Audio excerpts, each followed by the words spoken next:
4-darsligimiz support resistance, ya'ni qo'llab-quvvatlash va qarshilik zonamiz darsligimizga xush kelibsiz.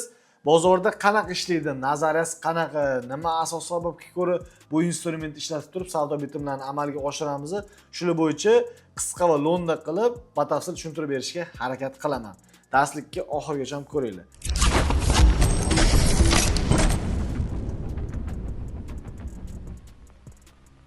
Nazariyasi, demak, support va resistance qanday bo'ladi? Demak, narx maksimumida qarshilik zonasida resistance deb nomlanadi. Demak, narxi minimumida narxdagi support zona deb nomlanadi. Support, bu yerda resistance. Qana holat bo'lishi mumkin? Deylik, grafikada mana bunaqangi holat kuzatildi va mana bu yerga keldi, narx qarshilik zonasiga kelib, narx tushdi va qanchadir muddatdan keyin yana shu zonadan narx qaytuv qildi va impuls bilan narx qoladi. Endi biz bu yoqda nima ko'rishimiz mumkin? Bu yaqinda bo'layotgan holat, bu tarixda kuzatilgan holat. Bilasizlar, tradingda tarix takrorlanadi va mana shu asos sababga ko'ra ko'pchilik treyderlar support resistance zonasidan unumli foydalanib, bozordan yaxshigina daromad qilishadi.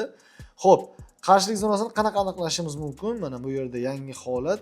Bizda demak qarshilik zonasi mana bu yerda deb hisoblaydigan bo'lsak, resistance mana shu yerdan sizlar o'zingizga mos keladigan, xohlasizlar chap taraf turgan instrument gorizontalniy liniyalarni ishlatishingiz mumkin yoki bo'lmasa mana bu yerda 1 2 3 4 5-da turgan demak instrumentlar orasidan rectangle prямоугольникka ishlatsanglar bo'ladi. Endi biz mana shu prямоугольникka o'rganganmiz va mana shu instrument orqali bozordagi holatni aniqlaymiz.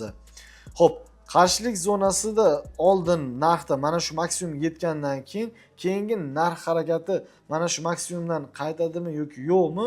Mana bu yerda bizda oxirgi maksimum tarixdagi qarshilik zonasi, demak ishlab berish bermasligi ahamiyatsiz, lekin qanchadir vaqt oralig'ida bu instrument ishlab beradi. Bu yerda ishlamasa ham keyingisida ishlash ehtimolligi bo'ladi.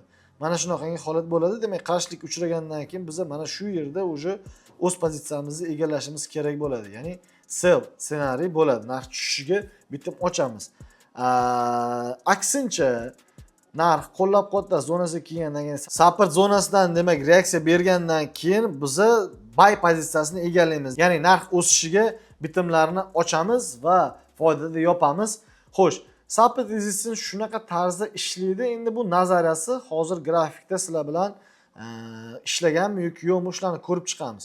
Mana oddiy misol, mana shu yaqin tarafdagi yevro USD parasida oladigan bo'lsak, mana bu yerda narxlar minimumlar yig'ilib qolgan. Ya'ni mana bunday yig'ilib qolgan va bir necha marta reaksiya bergan bu zonada.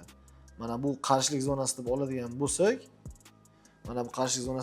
bo'lsak, bu support, bu resistance, ya'ni qarshilik zonasi. Xo'p, e'tibor beringlar.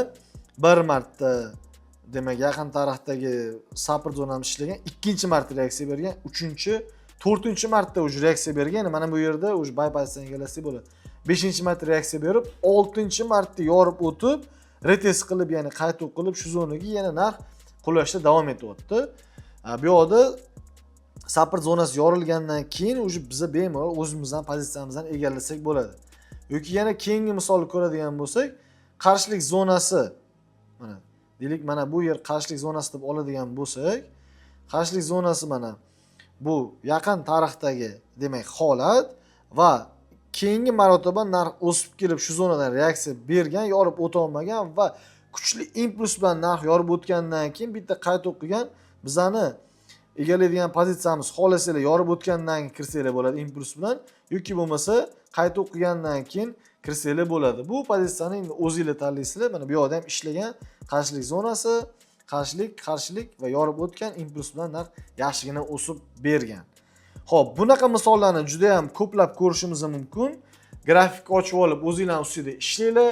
Xo'p, sizlar aynan bu mavzularni, darsliklarni, strategiyalarni yanada ham mustahkamlash uchun grafik ochib olib TradingView'da o'zinglar ustida ishlasanglar, nasib bo'lsa sizlarni miyanglarga sahang bo'lib qoladi va bozordan shunaqangi oddiy klassik analiz bilan daromad qilsa bo'ladi. Bu aniq. Darsimiz o'z nihoyasiga yetdi. Sizlar bilan keyingi darsda ko'rishguncha sog' salomat bo'linglar.